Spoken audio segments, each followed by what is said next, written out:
Hello everyone, আজকের একটা class নিয়ে চলে আসলাম তোমাদের সামনে। দেখো, আজকের অঙ্ক ক্লাস নম্বর 1। এখানে আমি অনুপাতের কিছু অঙ্ক তোমাদেরকে করাবো। তো দেখো, 1 নম্বর অঙ্কে আমরা যদি চলে যাই, এখানে কি বলা হয়েছে? 1 নম্বর অঙ্কের মধ্যে বলা হয়েছে দুটি সংখ্যার অনুপাত 3:5 এবং তাদের যোগফল 64। তাহলে সংখ্যাগুলো কত? তো দেখো, অনুপাতটা কি? কোনো একটা বড় সংখ্যা যদি ধরো এখানে 10 আর 20 লেখা আছে, তাহলে এগুলোর যদি আমরা অনুপাত বানাই তাহলে কি আসবে? এই সেম, এখানে যদি আমি 2 দিয়ে ভাগ করি, এখানে আমাকে 2 দিয়েই ভাগ করতে হবে। যদি এখানে যদি 5 দিয়ে ভাগ করি, এখানে আমাকে 5 দিয়ে ভাগ করতে হবে। তার মানে এই দুইটা সংখ্যাকে ভাগ যায় বা দুটা সংখ্যার মধ্যে কমন আছে এমন সংখ্যা দিয়ে আমাদের কি করতে হবে? ভাগ করতে হবে।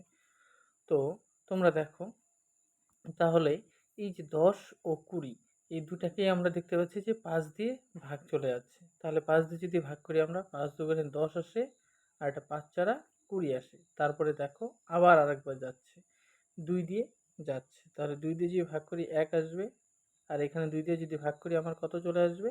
2 চলে আসবে। তাহলে অনুপাতটা কত চলে আসলো? 1:2। অনুপাতটা চলে আসলো আমার কত? 1:2।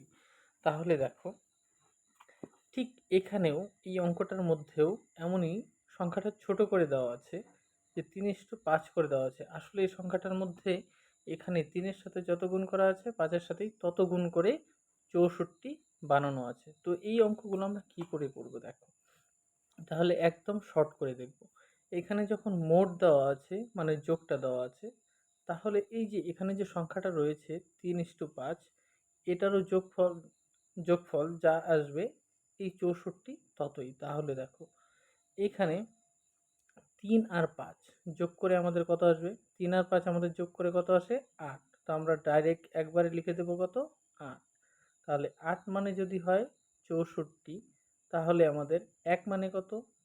1 মানে 8 আটা 64, 1 মানে আমাদের 8। তাহলে এখানে বলেছে সংখ্যা দুটি কত কত। তাহলে সংখ্যা দুটি কত কত? 3 মানে কত? 1 মানে যদি 8 হয়, তাহলে 3 মানে কত? 3 আটা 24। তারপরে দেখো, তাহলে 5 মানে কত হবে? 5 মানে 5 দিয়ে গুণ হয়ে যাবে 8কে, 5 আটা 40। তাহলে দেখো আমাদের কি উত্তরটা চলে আসলো?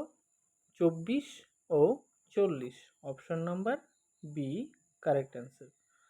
দেখো এরপরে এখানে আমি উত্তরগুলো দিয়ে রেখেছি। দেখো 24, 40 দেওয়া রয়েছে।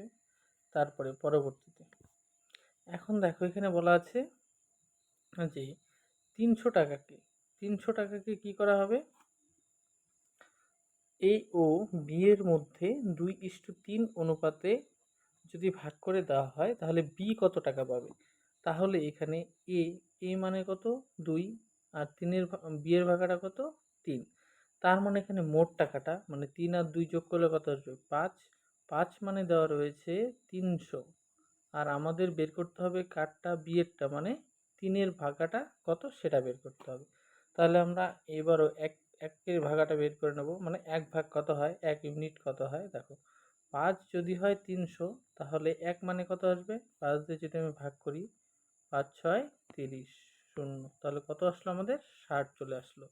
1 মানে যদি 60 হয়, তাহলে 3 মানে কত আসবে? 3 মানে 60 ইন্টু 3, 3 6 18, 140। নেক্সট, পরবর্তীতে দেখো, একটি স্কুলে ছেলে ও মেয়ের সংখ্যা 5:4। তাহলে যদি মোট 405 জন হয়, তাহলে মেয়ের সংখ্যা কত? মেয়ের সংখ্যা কোনটা? পরেরটা, 4। তাহলে মোট দেওয়া রয়েছে, মোট 5 আর 4 যোগ করলেই মোট চলে আসবে। তাহলে মোট 9। 9 মানে কত? 450। তাহলে 1 মানে কত? ভাগ করলে বেরিয়ে যাবে, 9 দিয়ে যদি কাটি, 5 নং 45, 50। আর মেয়েরটা বলেছে, তার মানে 4। 4 এর ভাগাটা কত আসবে? 4 মানে 50 গুণন 4, 5 4 20, মানে কত হয়ে যাচ্ছে? 200। তাহলে এখানে উত্তর কত আসবে? 200। নেক্সট, পরবর্তী অঙ্কেতে আমরা চলে যাই। দেখো, দুটি সংখ্যার অনুপাত 7:9 এবং তাদের পার্থক্য দেওয়া রয়েছে কত? 20। দেখো, দুটি সংখ্যার অনুপাত দেওয়া আছে এবং তাদের পার্থক্যটা দেওয়া রয়েছে। পার্থক্য মানে এই দুটার ডিফারেন্স। তাহলে সংখ্যা দুটি কত কত? ডিফারেন্স মানে কত? 9 ও 7-এর মধ্যে যে পার্থক্যটা, 9 আর 7-এর মধ্যে পার্থক্য কত? 2। তাহলে 2 মানে কত দেওয়া রয়েছে? 20। 1 মানে কত? তাহলে 1 মানে কত আসবে আমাদের? 2 দিয়ে ভাগ করলেই আসবে। কত আসলো? 10। তাহলে এখন আমাদের বের করতে হবে কি 7 মানে কত? 7 মানে, তাহলে 7 গুণন 10 সমান সমান 7 10 70। এর পরবর্তীতে কি রয়েছে? 9। তাহলে 9 মানে কত আসবে? 9 মানে আসবে 9 গুণন 10, 9 10 90। তাহলে উত্তর কি আসলো? 70 ও 90। এখানে দেখো এই নম্বরটা উত্তর, 70 ও 90 দেওয়া আছে এই নম্বরে। পরবর্তীতে দেখো, এখানে কি বলে দেওয়া আছে? 2x সমান সমান 3y হলে x ইস টু y এর মান কত? তো এইখানটার মধ্যে দেখো 2x সমান সমান 3y, এখানে x এর মান আর y এর মান বের করলে আমাদের হয়ে যাবে। তাহলে এটার জন্য আমাদের একদম শর্ট ট্রিক। যেমন শর্ট ট্রিকটা কি, যে নিজের জিনিস কারো কখনো পছন্দ, মানে নিজের জিনিসের থেকে অন্য জিনিসটাই কিন্তু আমাদের বেশি পছন্দ হয়। এখানেও সেমি অ্যাপ্লাই করবো আমরা। যদি এক্স এর মান বের করি, এক্স এর এখানে কত রয়েছে? 2। এক্স কিন্তু এর মানটা নেবে না, কার নেবে? অপরের মানটা, যে ওয়াই এর এখানে যে মানটা দেওয়া রয়েছে, কত রয়েছে মান? 3। তাহলে এক্স এর মান হয়ে যাবে আমাদের 3 আর ওয়াই এর মান হয়ে যাবে 2। ওকে, তাহলে এক্স ইস টু ওয়াই মানে কত? 3:2। 3:2, বি নাম্বারটা উত্তর। নেক্সট, একটি দলে ছেলে ও মেয়ের সংখ্যা 7:5। যদি মেয়ের সংখ্যা 45 হয় তাহলে ছেলের সংখ্যা কত? দেখো, মেয়ের সংখ্যা 45 বলেছে, মেয়ের সংখ্যা কত বলেছে? 45। তাহলে মেয়ের ভাগটা কত দেওয়া রয়েছে? 5। তাহলে দেখো, 5 মানে যদি 45 হয় তাহলে 1 মানে কত আসবে? 1 মানে 9। আর এখানে দেখো ছেলেরটা বের করতে বলেছে, ছেলের ভাগ কত দেওয়া রয়েছে? 7। তাহলে 7 মানে কত চলে আসবে? 7 গুণন 9, 7 9 63। তাহলে উত্তর কত আমাদের? 63, বি নাম্বার। নেক্সট, এখানে দেখো, এখানে কি বলেছে যে 400-কে এ ও বি এর মধ্যে 3:5 অনুপাতে ভাগ করলে এ কত পাবে? তাহলে দেখো, এখানে বের করতে হবে কারটা? এরটা। তাহলে দুইটার সমষ্টি কত? 8। তাহলে 8 মানে কত? 400। আর এইখানে কারটা বের করতে বলেছে এরটা, মানে 3-এর মানটা কত আসবে? তাহলে 1-এর মান আমাদের আগে বের করতে হবে। 8 মানে যদি 400 হয় তাহলে 1 মানে কত? ভাগ করতে হবে। 5-8 40, 1 মানে 50, 1 মানে 50। তাহলে 3 মানে কত? 3 মানে আমাদের কত আসবে? 3 মানে আমাদের কত চলে আসছে? 3 গুণন 50, তার মানে 150। 3 5 15, 3 শূন্য 0, কত চলে আসছে আমাদের? 150। নেক্সট, দুটি সংখ্যার অনুপাত 4:7। দুটি সংখ্যার অনুপাত কত? 4:7 দেওয়া আছে।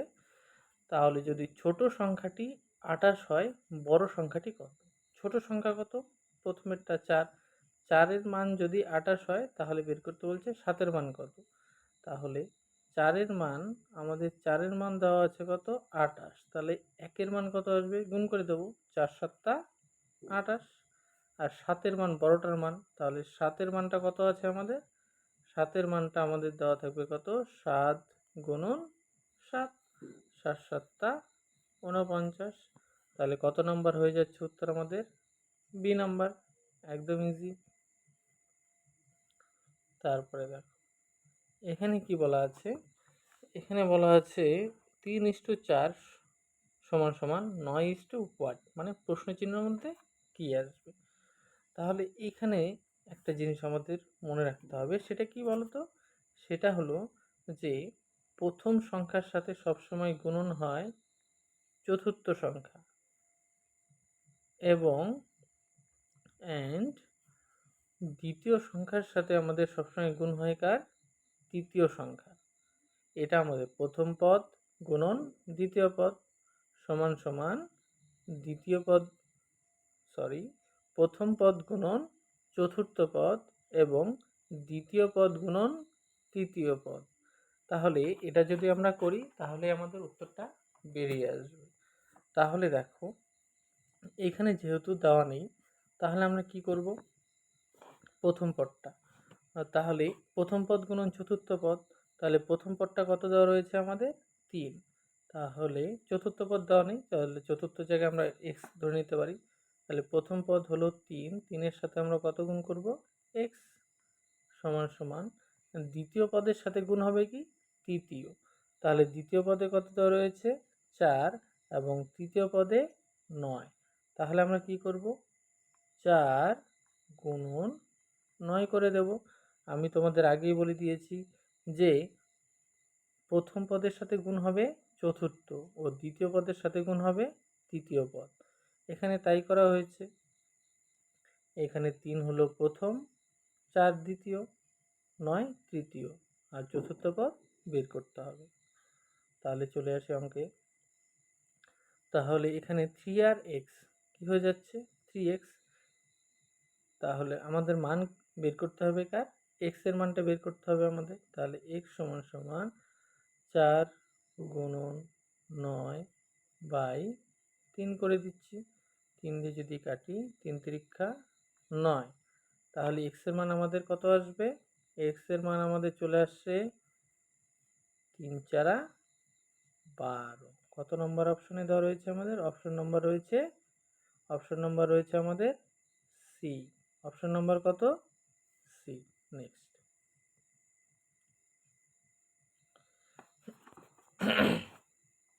তাহলে তোমরা দেখো এই অঙ্কটার মধ্যে কি বলেছে? এই অঙ্কটার মধ্যে বলা হয়েছে যে একটি ক্লাসে ছেলে ও মেয়ের সংখ্যা দেওয়া রয়েছে। ছেলে ও মেয়ের সংখ্যা কত রয়েছে? 9:11। যদি মোট 100 জন থাকে তাহলে ছেলের সংখ্যা কত? তাহলে ছেলের সংখ্যা প্রথমে, তার মানে ছেলের ভাগটা কত রয়েছে? 9, তাই তো? তাহলে আমাদের মানটা বের করতে হবে কত? 9। তাহলে মোট রয়েছে কত? 100 জন। তাহলে দুইটার মোট অনুপাত কত হচ্ছে? 9 আর 11 যোগ করলে কত আসছে? 20। 20 মানে কত আমাদের? 100। তাহলে বের করতে হবে ছেলের ভাগাটা কোনটা? প্রথমেরটা। তাহলে 20 মানে যদি 100 হয় তাহলে 1 মানে কত? 5 বিশং 100, 5। তাহলে 9 মানে কত আসবে?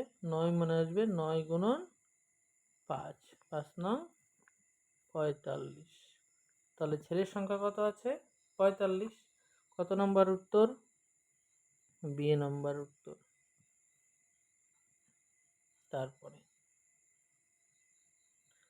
তারপরে দেখো এখানে কি বলা আছে?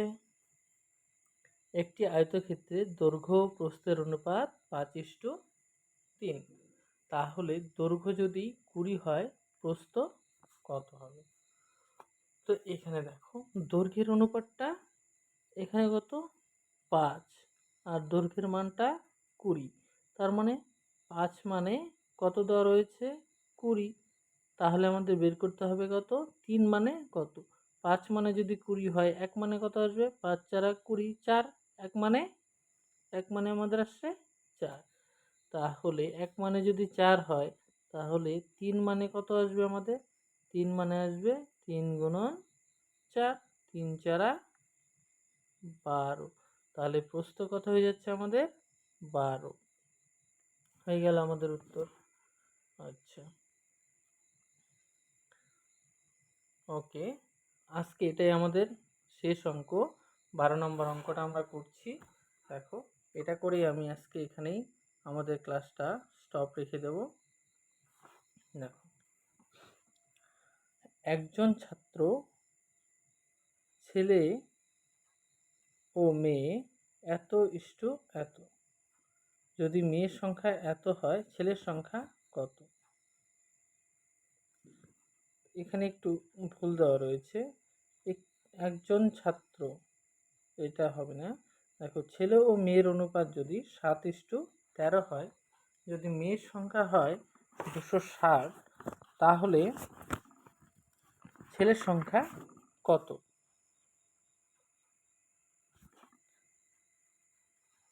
তাহলে আমরা এখানে কি করব, দেখো, মেয়ের সংখ্যা, যদি মেয়ের সংখ্যা কত দেওয়া রয়েছে 260, তাহলে ছেলের সংখ্যা কত?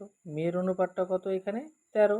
তাহলে 13 মানে কত দেওয়া আছে? দেখো, 13 মানে দেওয়া আছে 260। 13 মানে যদি 260 হয়, 1 মানে কত আসবে? 13 দুগুণে 26 আর 0 20। তাহলে 1 মানে 20। 13 মানে যদি 260 হয়, 1 মানে 20 আর 7-এর মানটা বের করলেই হয়ে যাবে। তাহলে 7-এর মান কত আসবে? 7-এর মান হবে 7 গুণন 20 সমান সমান কত আসবে আমাদের? 7 দুগুণে 14, 140। কত নম্বর অপশন হয়ে যাচ্ছে?